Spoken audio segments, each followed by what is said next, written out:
Welcome to another episode of Mayo Movie Club, Space Edition! Today we're talking about some of my favorite space movies. Not just sci-fi, because sci-fi movies don't always happen in space. And I'm not going to mention a bunch of well-known space movies like Alien or 2001 or Star Wars. I want to talk about some of the other gems that have stuck out in my mind over the years, or even that I recently discovered. First on the list is one of the biggest Hollywood space movies of all time, Apollo 13, directed by Ron Howard and starring Tom Hanks, Bill Paxton, Ed Harris, Kevin Bacon, and Gary Sinise. What a cast, right? That alone is reason to watch it. Apollo 13 came out in 1995 and it was a big hit. State-of-the-art special effects for its time, masterclass execution of drama. What this movie is a dramatization of the crisis aboard the Apollo 13 spacecraft as it encountered mechanical disasters during its journey to the moon. One thing after another went wrong, and the technicians back at NASA had to walk the astronauts through the process of getting them home, cold, low on oxygen, and power. It's a movie about perseverance, scientific ingenuity, and a moment in history when a community and even the whole world was bracing itself, praying for the safe return of those on board.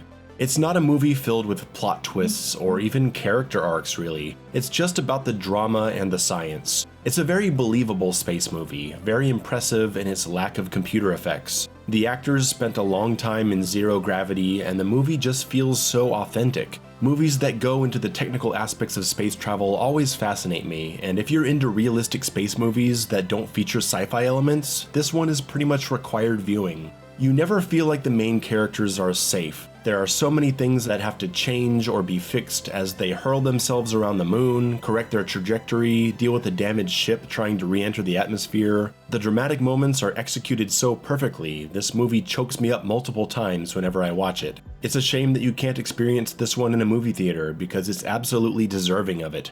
This is also peak Tom Hanks, from that beautiful era of films when he was in Philadelphia, Saving Private Ryan, and Forrest Gump. If you're a fan of him, and I assume most people are, you can't miss Apollo 13. So we started off serious. Do we take a hard right turn and go with something goofy, or do we stay serious? Let's stay serious, but let's get real serious. Aniara from 2018. This Swedish-made space masterpiece came to my attention from Elvis the Alien on YouTube. I saw the thumbnail and the title, and that's all I needed to take a chance on the movie. I didn't watch Elvis's video on it until a few days later, and I suggest you don't either. I just watched the movie without knowing anything about it. That's how you gotta do it. Just skip to the next movie in this video and watch Aniara without having any idea what's gonna happen. Watch it in the original Swedish with subtitles. It's a film that deals with tense adult topics. It's not a happy film. Don't watch it with someone who doesn't like movies that make them feel shitty. It's on Amazon, watch it today. Right, so Aniara takes place in the future where humans have colonized Mars and Earth is a raging shithole. You can go to Mars on a giant spacecraft and it takes about 3 weeks to get there. I looked up how long it would take to get to Mars right now and I see 7 to 9 months. So a ship that can get there in 3 weeks is moving really fast. But this is a ship holding a lot of people. It's like a luxury cruise ship. Think of a Titanic in space.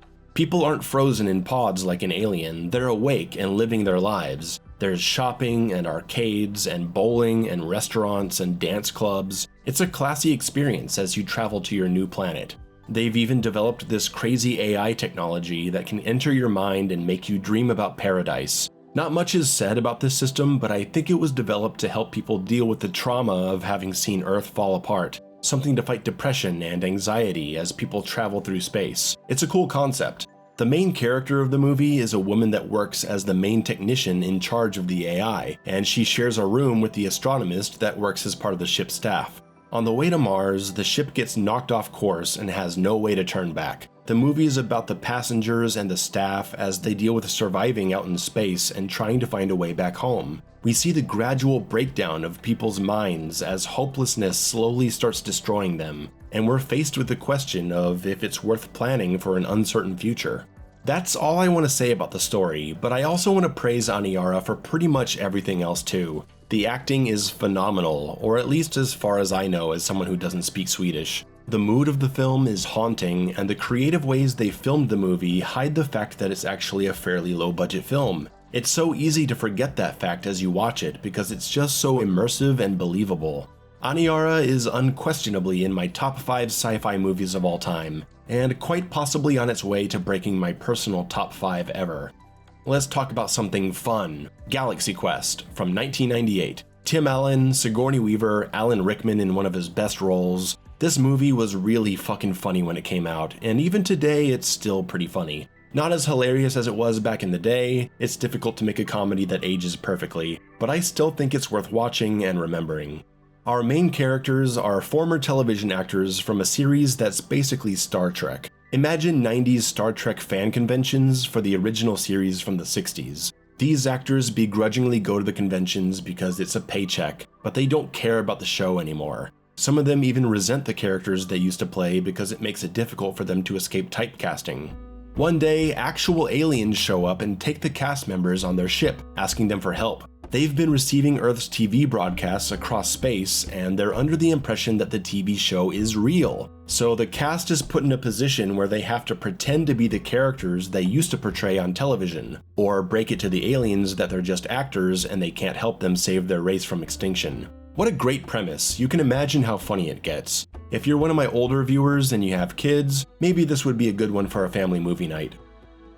And if your kids can handle a little bit of violence, how about you put on the next film on the list, Starship Troopers, the third installment in the Paul Verhoeven holy trinity of sci-fi action films. Starship Troopers wasn't appreciated when it came out. I remember hearing some critics dismiss it as war propaganda, but that's totally missing the point. Yeah, it is war propaganda, in parody form. It's a satire of the American war machine, and a satire of American war propaganda. If you knew anything about director Paul Verhoeven, you would know that. His films have deep criticisms of the United States government, culture, and capitalist society. It's all over RoboCop. Starship Troopers is too silly to take serious. The main character's name is Johnny Rico, for Christ's sake. And the actors, come on, Casper Van Dien and Denise Richards? They're no Peter Weller and Nancy Allen, I'll tell you that much. We follow our heroes as they graduate from the military academy and get assigned their positions. Infantry, pilot, science division. They're going to war against an alien race that's hurling explosives towards Earth and destroying cities. They gotta go through training and go into battle against the giant bugs. There's some love triangle drama going on, lots of blood, some nudity, and a hell of a lot of gunfire. And the CG is shockingly good. Look at this, can you believe it was made in 1996? There's movies that come out now that don't look this real. That was the biggest thing I noticed when rewatching it for this video. The CG on the aliens is flawless. But the next movie on this list definitely doesn't have flawless CG. And that's part of the charm. The Last Starfighter from 1984. This movie was an absolute treasure to me as a child. I saw it over and over on the movie channels. It's a classic and no one talks about it. I hadn't seen it for 20 years, and then a few years ago I put it on just to see. Because movies you loved as a kid, a lot of times they just don't hold up when you see them as an adult. I invited my best friend over and we watched it together. We had such a great time, she even cried at the end. I came close, I'll admit it. It's a movie that makes you feel so damn good, a true hero's story.